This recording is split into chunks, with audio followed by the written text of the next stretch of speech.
The following is a production of DallasCowboys.com and the Dallas Cowboys Football Club. How about them Cowboys? Yeah, go Cowboys! Let's go, baby! Are you ready for a break? Yes. Are you ready for a break? Absolutely. Ready for a break? Yeah, and so much for that. It's time for The Break on DallasCowboys.com We were on the break! with Nick Eatman, David Hellman, Ambar Garcia, and Derek Eagleton. It is Monday, December 13th, 2021, Season 17, Episode number 77. Welcome to the latest edition of The Break, live from the SWBC Mortgage Studios at the Star. We appreciate you guys joining us. We got to break down the Cowboys' win yesterday, a division win, 27-20. There were a lot of things that went right for the Cowboys. There were just as many things I think that could have gone or did go wrong for them. We'll talk about all that in the course of today's show. We're not joined today by Dave. Dave is traveling today, but we got special guest in with us, Mr. Nate Newton. Talk a little football with him. Of course, we love getting Nick and Nate together because that goes back to the Nick and Night days when Nick and Nate used to be together back in the day at Valley Ranch. So yes, welcome to the show, Nate. Hey, glad to be here, man. And I'm first to say, man, I guess Washington telling all their guys, hey, man, we was there. It was a moral victory. Oh, yeah. We was missing players. And so that moral victory thing is off of the Cowboys and back onto the Redskins. Excuse me. Yeah. The reserves, the reserve people. We'll see. We're starting early, right? I'm just saying. We'll see. If they win 4 in a row and to finish the season, then yeah, it certainly was. It was a moral victory. So. We know that ain't happening. Thank you.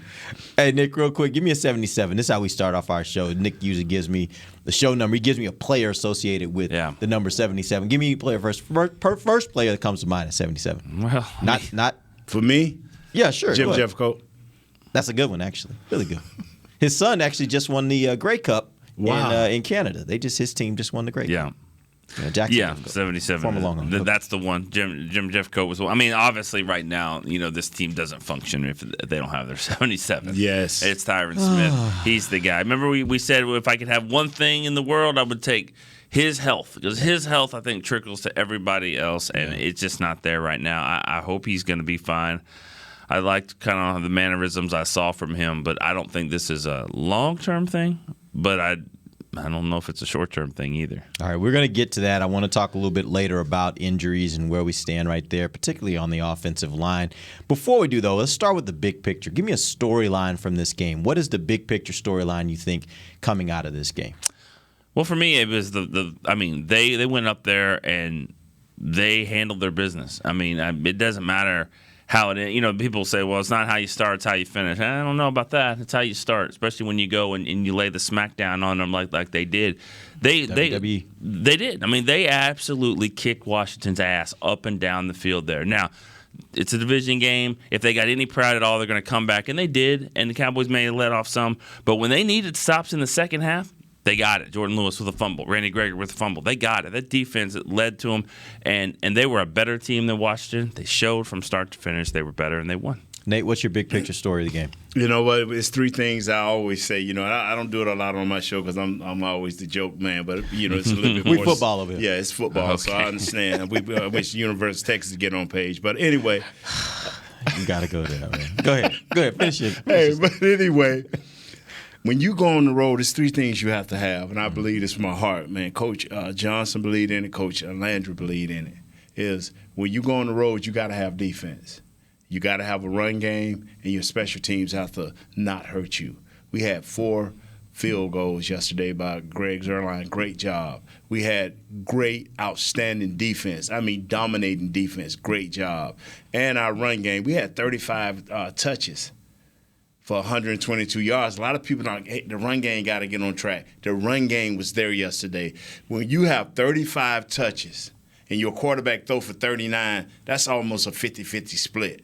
And so we don't want those extra 15 touches to go to our quarterback who's having problems right now. So that was a great deal yesterday. I'm with you, man. We came out with a victory. And this is NFC East where wacky things happen. So we came out with a victory. That's all that matters. It really is all that matters at this point. It's not about style points. It's not about anything else. I mean, and I think we've kind of thought that this offense is what's carrying this team, and the defense is going to be okay.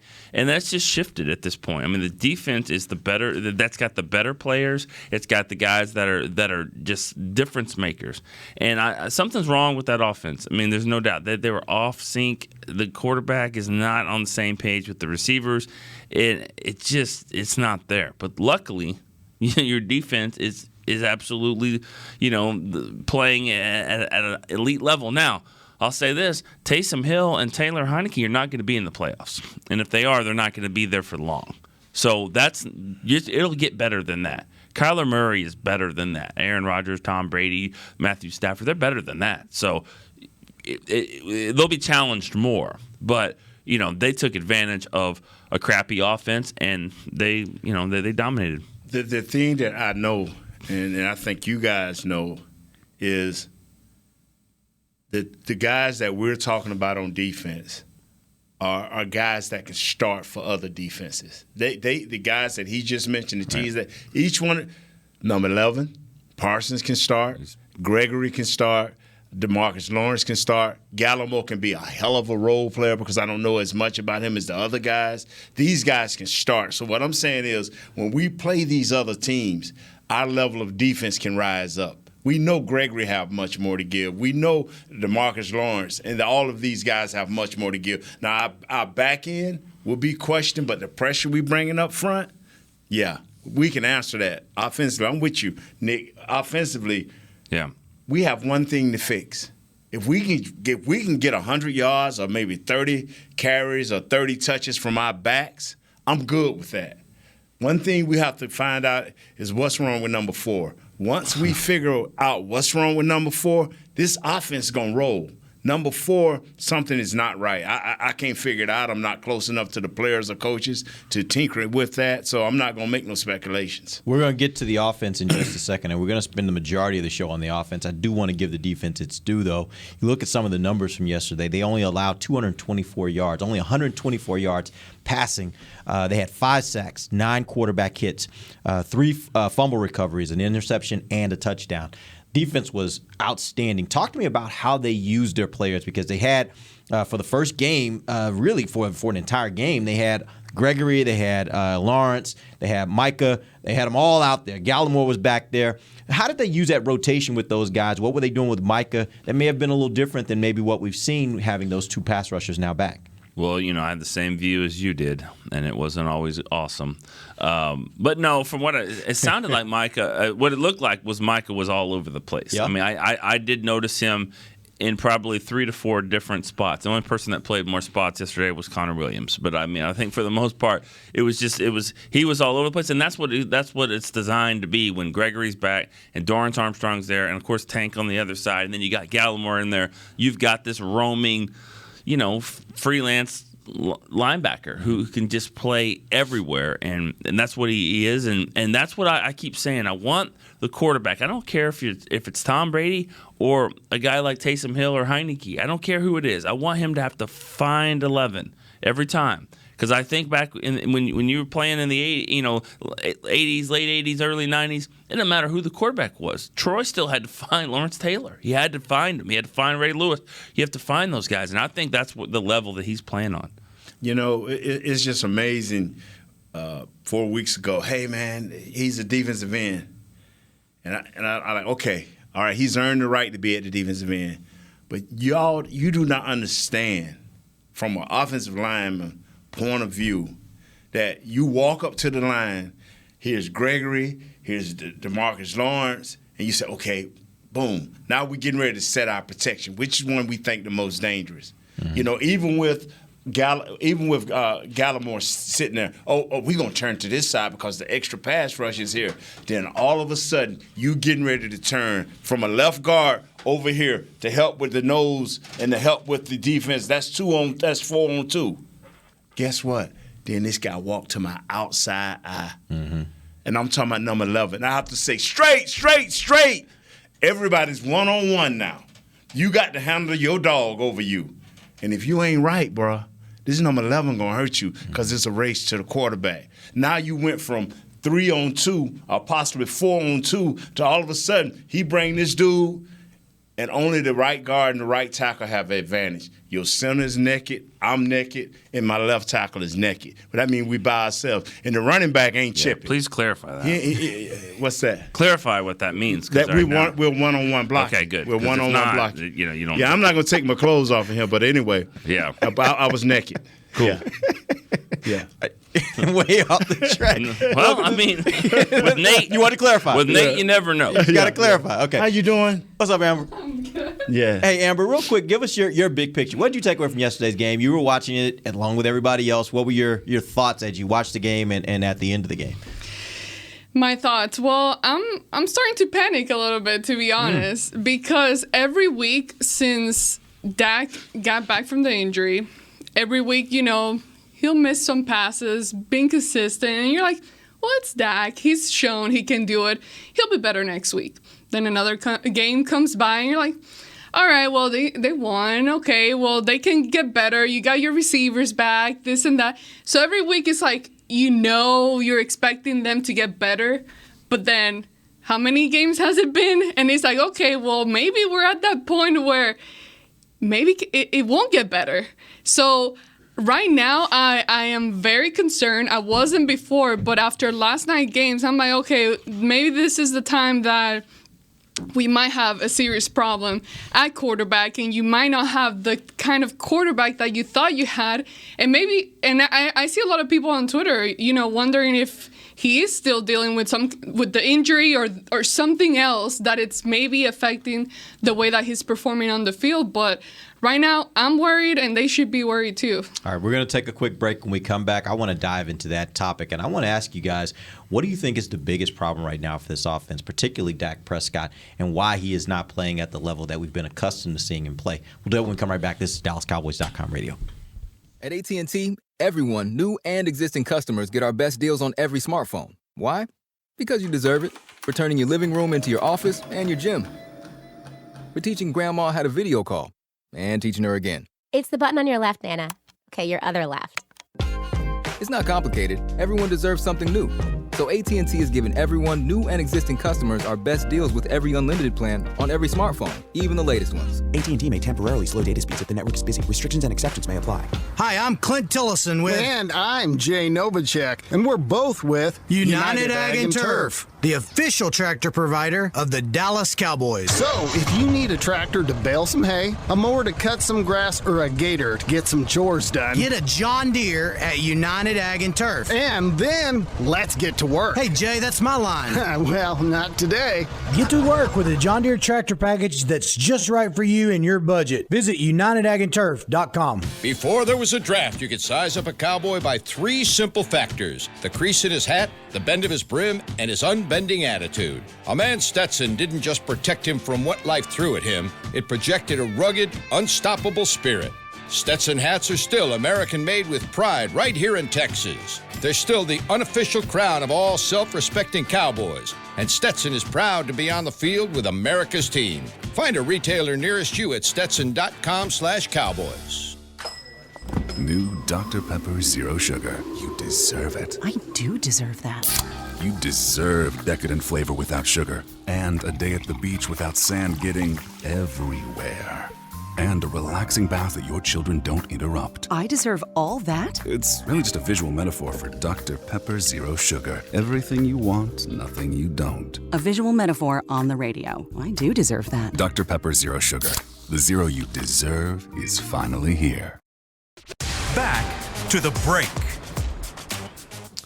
Give the gift of the Cowboys this season with the Dallas Cowboys United membership presented by Globe Life. It's the ultimate fan experience for the ultimate Cowboys fan. Membership start at just $20 and include an exclusive fan pack and VIP member experiences. 'Tis the season. Visit DallasCowboys.com/United to get yours today. Welcome back. Second segment of the break, live from the SWBC Mortgage Studios at the Star. Let's dive into the topic that I think most fans out there are thinking and were thinking yesterday. What is wrong with Dak Prescott? He was 22 of 39, 56% completion percentage, 211 yards, 1 touchdown, 2 interceptions that were kind of baffling even to me, and he took 4 sacks. What is wrong with Dak? I don't know. I mean, it's not something that you can see. He's not limping. He doesn't have, like, his arm isn't, hurt. He's not on the injury report. Let me change the question. What do you see from Dak that's different now than earlier in the season when he was actually functioning at a really high rate? Inconsistency in his throws, inconsistency in the timing, inconsistency in getting first downs. I mean, the 3-and-out stat is all you need to know. Jeez. I mean, that is ridiculous. In the first 10 games of the season, they had 16 3-and-outs. 16 times in 10 games, 3-and-outs. It's an average, 1.6 or whatever. They've had like 24 in the last 4. So they're averaging 6 a game now. 6 3-and-outs a game.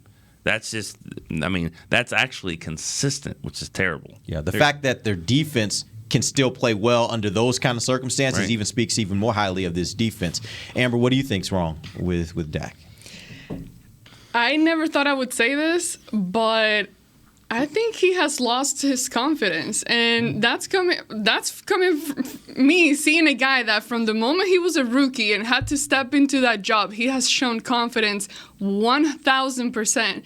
I feel that what I watched yesterday, I could tell that he's not that same confident guy because we've seen him play bad at times, miss throws, but he'll go right back in it and he'll continue playing like the last play never happened and he'll keep his focus going.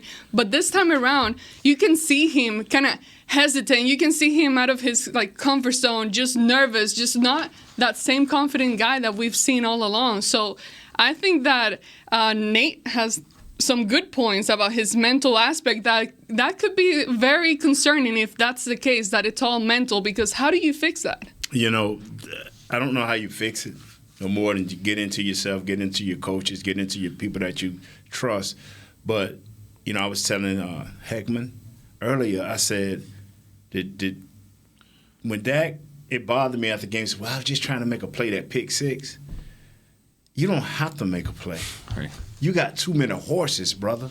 Just get them the ball. I looked at Tom Brady in overtime last night. Just throw a crossing route that went like 60 yards. Yeah. Just get your horses the ball. And this is what bothers me is rookie Dak, you couldn't have made him throw that ball in 1,000 years. Mm-hmm. And so into what Ms. Garcia is saying, that is it. He's lacking that smoothness, that confidence, another play. We'll punt, another play. He ain't thinking like our normal, rational Dak. Don't force nothing. You don't have to. You got too many horses to have to force something. So it could be the confidence thing, Do you think that maybe what it is he's kind of a victim of his own success? And what I mean by that is you get away with doing things when things are rolling and you take some chances and you maybe throw some balls and they end up getting converted. You're throwing downfield into some situation maybe you shouldn't have, but they get converted. And you start thinking, I think I can do this, rather than just take what's there, make the right throw, and then live to fight another day. You think maybe that could be a part of it? Yeah. I mean, I think it comes down to – this reminds me of last year when Dak got hurt and then Zeke, the next 3 or 4 games, he was fumbling a lot. He wasn't himself. You could tell he was pressing, he was forcing the issue. He's never had this before. He's never had to carry it all. And I thought that interception was a perfect example of that. He has no running game. They can't run the ball. It doesn't matter who's the running back. Those offensive linemen in the center is not going to push that pile. So they can't run it to close out this game. He feels like he's got to get a first down and make a play. He doesn't have to do that. Take a sack, keep the clock going, make him burn a timeout. I mean, I put some of that on Kellen. Why are you throwing the ball anyways? I mean, the clock is your best friend at this point. I mean, you're up by 13 points. Just, just punt the ball. If you're watching the game, Corey Clements is having some type of success at the end of the game. It's not always about, and I try to tell people, sometimes that 3 yards in a cloud of dust is all you need because the clock is continuing to move. Yep. Now you have to go back into, a 3-yard pass right here to C.D. Lamb, a 4-yard pass here to Cooper. The clock is moving, and pressure is mounting on them. Mm-hmm. You got to understand that their defense is trying to get us off the field, but for every 4 yards we get, they put them in a panic mode. 30 seconds. And so, I don't see where you have to panic. And I promise you, if we can give the ball to our running backs 35 times and come up with about 120 yards, 110 yards. The average may not be great, but the time of possession will mount up, and that will give our defense a fresh defense, and they will make plays. But let me ask you this. I'm going to challenge you a little bit on that, Nate. When you're going 3 yards in a cloud of dust, if you're getting 2-3 yards on a carry, you still going to need to pass in order to get that first down. Yes, And that seems to be their problem is, they can pick up that 2 or 3 yards on any given run, but on the passing downs, they're not being able to convert. And I know after the game, Mike McCarthy said, we got to get better in our control passing game. When they take away the deep ball, we got to be able to make things work in that type of scenario. The first question that came to my mind is, if they're taking away the deep pass, that means they probably got 2 safeties back. So if they got 2 safeties back, why are you having a hard time running against a 7-man box? Like, you ought to be able to run in that kind of scenario. That should be favorable for you. If they want to take away the deep ball, they got to give something up for that. And giving something up for that means you should be able to run. But they're not being able to run at a clip that can allow them to keep the chains moving. But you know what? I'm talking about running maybe first down, maybe second down. I'm talking about the run. The run to me is always the second option. Dak ought to be able to look up and say 2 safeties back. Now, we all know if 2 safeties back, the middle of that field is free. Who's better than CeeDee Lamb? I don't know. We haven't seen him going up the seam in a while. I would just cross him and Gallup. Take CD on a long post and bring 86, the young by Schultz, right up under there. Let him run a Y option. The Jason Witten greatest play forever. Let him run a Y option. They are refusing to throw the mid-range game. You have to throw the mid-range game. And I'm not saying Dak is Tom Brady. I am not saying that. But guess who had to learn that? The kid in KC said, you know what, I'm about to learn to cut you by 1,000 cuts. Exactly. I don't have to get it all in one play. Yeah. Dak has to go into that same mentality now. Every time you see him, it's 15, 20, 30 yards. It's a mid-range game in there that says, here's 15 to 12 yards. Let's take advantage of it. I'm just looking at this. I'm put more on Kellen now than I did before. Yeah, that's ridiculous. I mean, it's 4. They snapped that ball with 4:24 to go, and Dak threw an interception. You're up 13 points.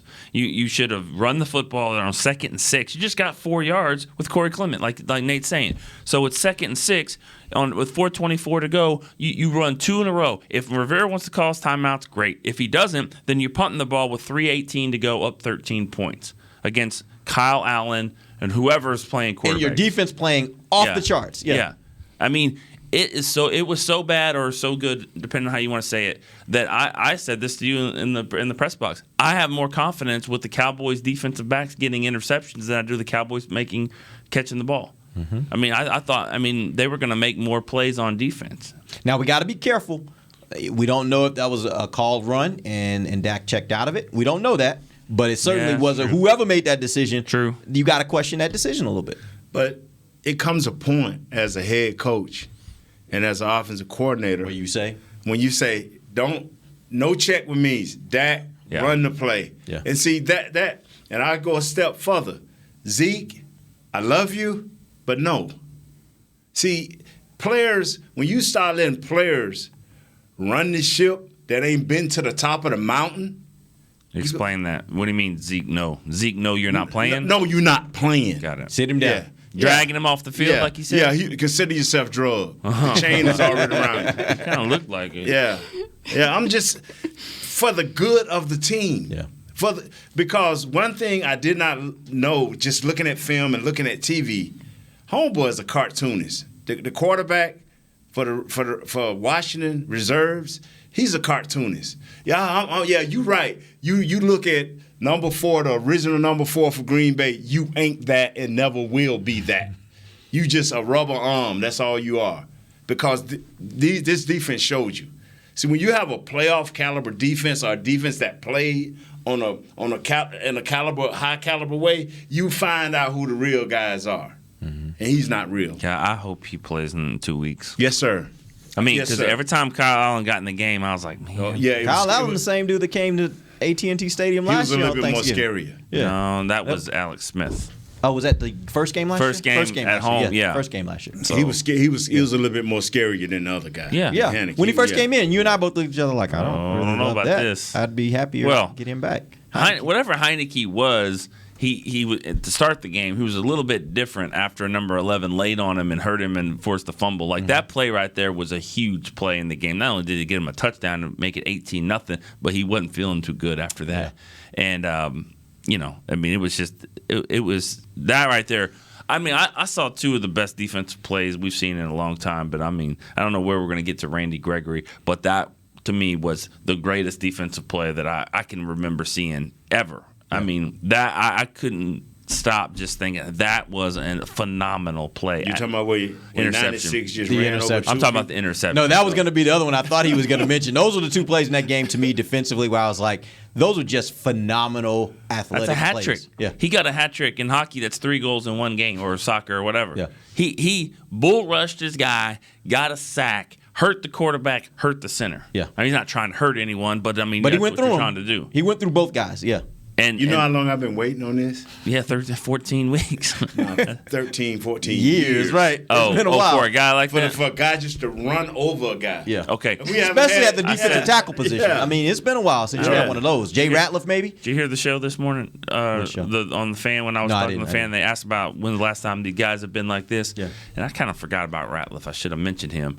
But when's the last time that they've had this kind of success with all these different weapons on defense like that? And I really don't think it's. We haven't witnessed. It was probably too tall. Harvey, Martin, and Randy White. Yeah. It was probably that. Because they tried with DeMarcus Ware to make that, and Ratliff and Canty and Spears, but it just didn't work. They weren't that dynamic. The thing that makes these dudes different, the one thing that makes them different is they all show up when we need a play. Yeah, We've had guys that come in here and be like, okay, you got 2 sacks and no fumbles, no turnovers came off of it. It was early in the game. It's the fourth quarter. We need somebody to make a play. Yeah. This is the difference in this defense. You get to the end of the game back when we've had some of these other guys, and you'd be like, oh, they had 2 sacks? And you don't even really remember it because it was inconsequential to some degree. These guys are making plays in moments they need. And I'm going to go ahead and say it right now. Like, this is – I don't care what's happening with the offense. They're going to have to figure it out. But this is the kind of formula that the New York Giants won the Super Bowl with. They had that NASCAR package where they put those guys on the field who could all get after the passer. And they rode it all the way to the championship, beat 3 of the top offenses in the league that year in the playoffs to ride that to a championship because they had such a dominant front on defense. That's what this defense can be if they can stay healthy and they can keep playing at the level that they're playing right now. How was that offense? He was run by Eli Manning. I mean, they were all right. They weren't Functional. great. They certainly weren't great. But they just kind of had to make a play or two here or there each game. But that defense was smothering. That was the defense that came in here and beat the Cowboys when that offense that year was one of the – I mean, they were really, really good. And I think they also beat Green Bay. And it was one other team they beat that was a really good offense that year in that. Oh, they beat like Tampa and then Dallas. It was New Orleans. I mean, New England. They beat New England in the championship. Yeah, they were good. They were 19 though. Yeah, they were pretty good. So this but team can that do matters. But that you're matters. right though. This team can do that. This team can win. They can. They can win the Super Bowl. They really can. I mean, everybody's got their flaws. Everyone's got issues. It's going to get to the tournament, and you got to see what happens. But this defense is good enough to make plays, and their offense. I mean, yeah, they're not playing well, but I'll take my chances. I'll take my chances on an offense that's been ranked number 1 most of the year. Now they're struggling now, but you know, I was thinking about that this morning. I mean, cold weather is going to factor into some of these games. There's one spot that's going to be cold. And you know that the Cowboys are going there because of McCarthy. That's just how it goes. You know what's going to happen. They're probably going to have to go to Green Bay. Yeah. But I'm just saying, Tampa, Arizona, L.A. And you don't have to go to L.A. probably unless they win tonight and beat Arizona. But I don't think you kind of that's are hoping for. You hope L.A. wins? Well, when you start thinking about it, like you want Arizona to lose because then you have an opportunity to beat Arizona as well. That pulls them back to the pack. Because that's the one thing to remember about the Cowboys. If you get into a full tie where all those teams in the top 4 or 5 are in a tie, Cowboys, I want to say the first tie break is it's up. It's head to head. It's going to be division first, and then it's but it's going to be division, and then it's going to be your record in the conference. Dallas's losses, by and large, have come against the AFC. Most other teams are not like that. So this is actually there is a path for the Cowboys if they can keep winning. Which, again, they're playing some bad teams down the stretch. Yeah. If they can keep winning, they certainly will be in position, and starts with they need Arizona to lose that game tonight. But let's go and take our final break. When we come back, we'll talk a little bit more about this offensive line in particular. I want to talk about Tyron Smith, where he is from a health standpoint and what that means for this team if he has to miss some time. We'll do that when we come right back. This is DallasCowboys.com radio. Want to use what the pros use? How about the official men's skincare brand of the Dallas Cowboys, Jack Black? Right now, you can get the Jack Black Starter, a curated collection of Cowboys locker room favorites for just $10 with free shipping. The starter includes 4 Jack Black skincare favorites, plus a full-sized intense therapy lip balm. Go to getjackblack.com/Cowboys and use the code word TEAMJB. That's getjackblack.com/Cowboys. The Jack Black Starter, $10, free shipping. At AT&T, everyone, new and existing customers, get our best deals on every smartphone. Why? Because you deserve it. For turning your living room into your office and your gym. For teaching grandma how to video call and teaching her again. It's the button on your left, Nana. Okay, your other left. It's not complicated. Everyone deserves something new. So AT&T is giving everyone, new and existing customers, our best deals with every unlimited plan on every smartphone, even the latest ones. AT&T may temporarily slow data speeds if the network is busy. Restrictions and exceptions may apply. Hi, I'm Clint Tillison with... And I'm Jay Novacek, and we're both with... United Ag and Turf, the official tractor provider of the Dallas Cowboys. So, if you need a tractor to bale some hay, a mower to cut some grass, or a gator to get some chores done... Get a John Deere at United Ag and Turf. And then, let's get to work. Hey, Jay, that's my line. Well, not today. Get to work with a John Deere tractor package that's just right for you and your budget. Visit UnitedAgAndTurf.com. Before there was a draft, you could size up a cowboy by 3 simple factors: the crease in his hat, the bend of his brim, and his unbending attitude. A man's Stetson didn't just protect him from what life threw at him, it projected a rugged, unstoppable spirit. Stetson hats are still American-made with pride right here in Texas. They're still the unofficial crown of all self-respecting cowboys, and Stetson is proud to be on the field with America's team. Find a retailer nearest you at Stetson.com/Cowboys. Back to the break. Registration for holiday youth camps is now open. Don't miss the Dallas Cowboys Football Academy and the Dallas Cowboys Cheerleader Dance Academies on December 21st at the Star in Frisco and December 22nd at AT&T Stadium. Space is limited, so register now at DallasCowboys.com/academy. Welcome back to the final segment of the break, live from the SWBC Mortgage Studios at the Star. Let's talk a little offensive line. We got Nate Newton with us, so of course we need to talk some offensive line. The Cowboys yesterday gave up 4 sacks. They ran the ball, as you said, Nate. You thought they did okay with the running game. Obviously, the number of times they were able to run kept the clock moving in some instances. Certainly weren't able to run it to the level that I think we want them to be able to run, especially if your passing game is not working. That all being said, how would you have? What did you see from the offensive line yesterday? Let's start with you, Nate. Be honest, I think they played okay. When you're dealing with Jonathan Allen and Deron Payne.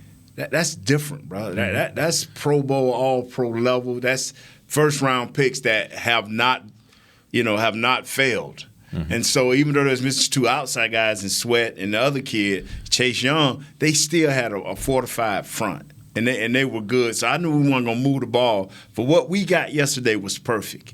So the offensive line does not bother me. Now, we talked about off air which left guard we want. Yeah. I don't have a problem with either one of them. But what you cannot have going down the stretch is these penalties. We got to cut out the costly penalties, the holdings, the offsides. We can't have that. And so that's what I think they scared over Connor is that at the wrong time, we're going to get that holding, and it's going to cost us dearly, and that's what they're scared of. It happened in this game. I mean, they were up 18-0. Pinned back there a little bit, deep ball to Gallup, right, for like 45 yards. And it was holding. I mean, Lyle was holding his guy. But you think that pass got off if he didn't hold?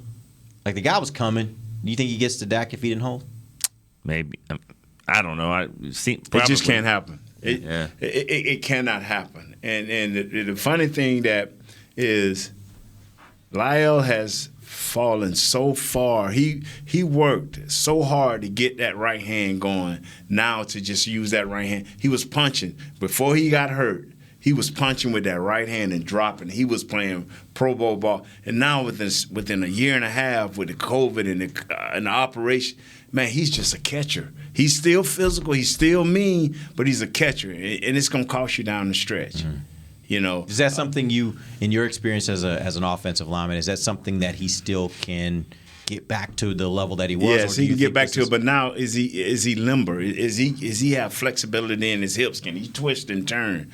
And that's what I'm scared he can't do. So now you got Steele, who's not as strong, not as physical, but he plays with technique, and technique will save you down the stretch. You know. I think there's something else I think we need to talk about too with that offensive line, and Nate is perfect to talk about that too, because he was a part of it back in the '90s. You know, when there's other team that's some big bad bullies that got your number and they feel like they own you, and you have to take it. You have to take it back. And I know that, you know, they didn't play as great on the offensive line, but there was something that happened in that game that can't be overlooked. Okay, because a year ago, Andy Dalton got hit, and everybody's sitting watching, like, that looked like that hurt. Dang. And they didn't do a damn thing. They didn't do one thing about that. And, 15 yards, you're ejected. Like, you okay? Who's in now? DiNucci.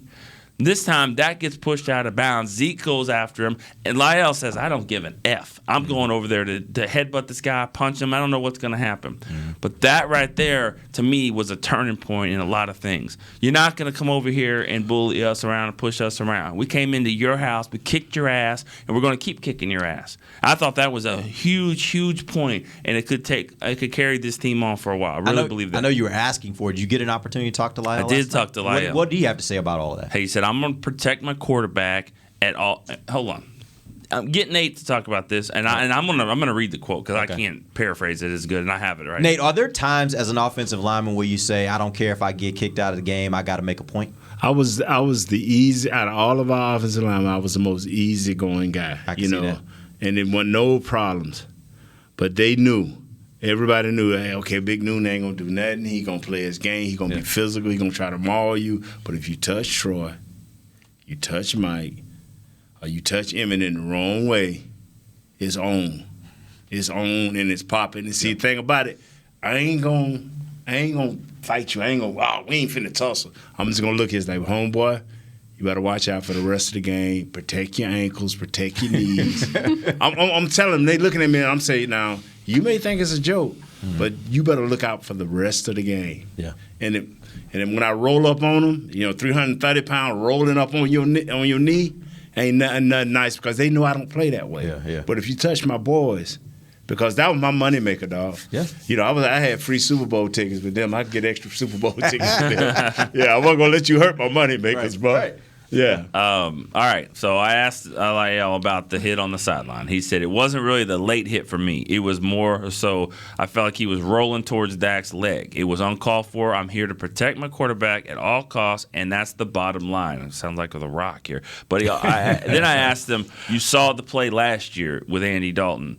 He said, I was at home in my bed when I saw that play. It irked me. It made me feel some kind of way. You don't take cheap shots on guys. We don't play that type of game. We line up and go out in there and play ball. We don't play dirty. We don't do none of that. At the end of the day, we're not going to take no bullshit.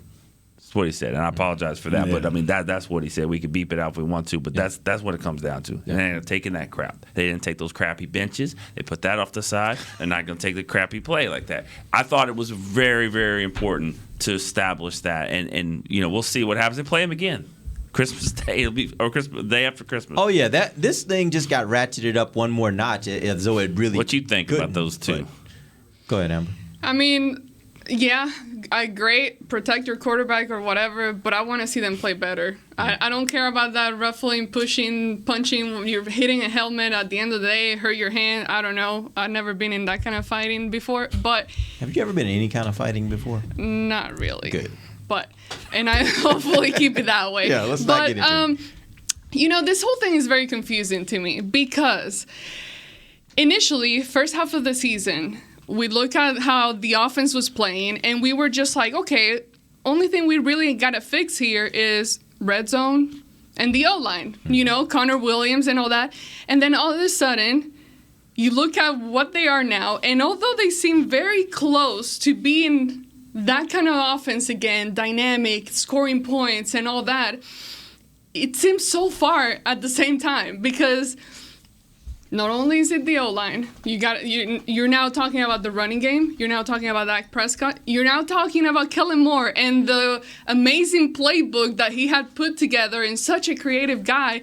Where did that all go? So it's just, it's hard to figure out exactly how I feel right now with this offensive, with the offense in general, because like I said, it seems very fixable, but it doesn't at the same time. And you look at the teams that they've been going up against lately, and I've learned my lesson, never underestimate an opposing team, no matter how they've been playing in the season. It is the NFL. I have learned that. Yeah. But now we can talk about the past games, you know?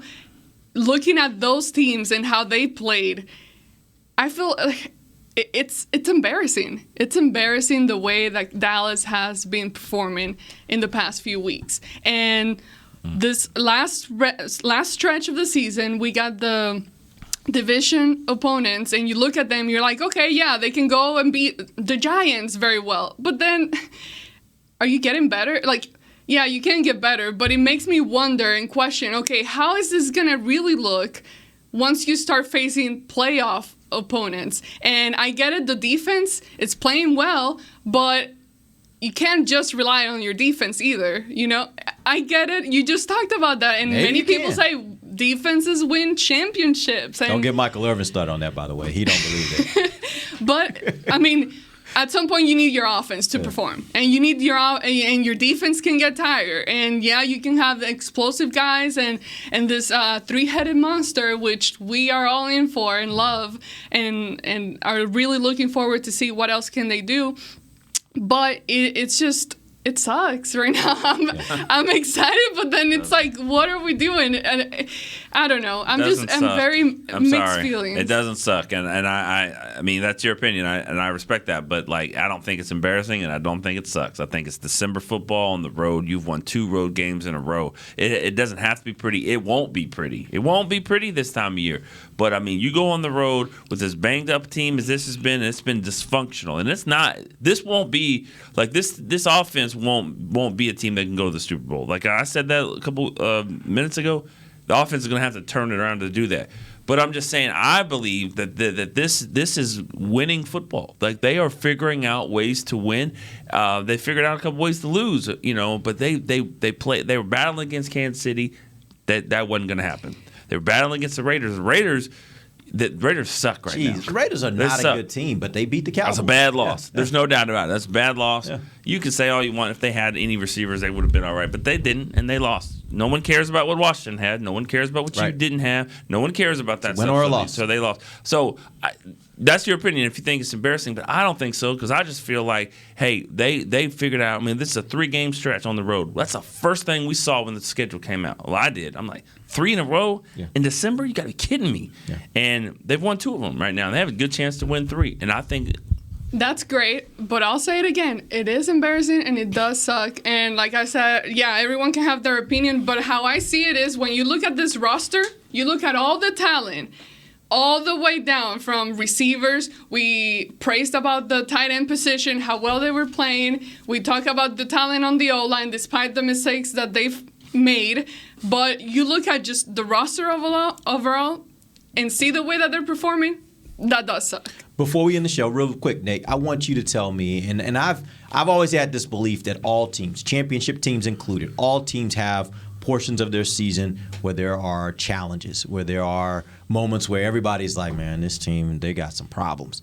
Go back to those 90s days, because we all, in retrospect, look back at those days as the glory days. Everything was great. Did y'all have portions of seasons where it was like, man, everybody's looking at you sideways like, man, that team, I don't know. They're not championship quality. They're not doing this. Did y'all have that? And how did y'all manage to work through that to get back to a level where you then in the playoffs were playing at a championship level? The only problem this team has, and you're like, okay, obviously, okay, I'm finna state something that's so simple. The only problem that this team has is they've never played 2 or more consistent weeks on a high level to know where they're at. They don't know where they're at, and they don't know how good they are.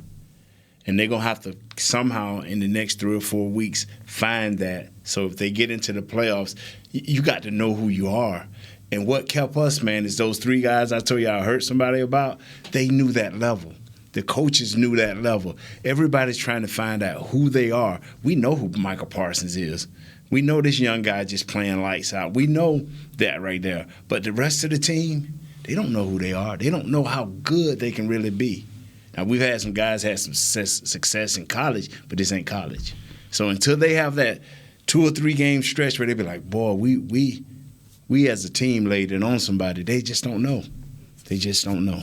All right, appreciate you guys joining us. We'll be back tomorrow. We're going to get into some big picture items. We'll talk about this NFC and where the Cowboys stand there and what has to happen this weekend and maybe next to maybe wrap up the division. We'll talk about that tomorrow. Till then, for Nick Keatman, Amber Garcia, Nate Newton, I'm Derek Eagleton. This has been Dave Hellman. Live on DallasCowboys.com radio. This has been a production of DallasCowboys.com and the Dallas Cowboys Football Club. How about this, Cowboys? Yeah!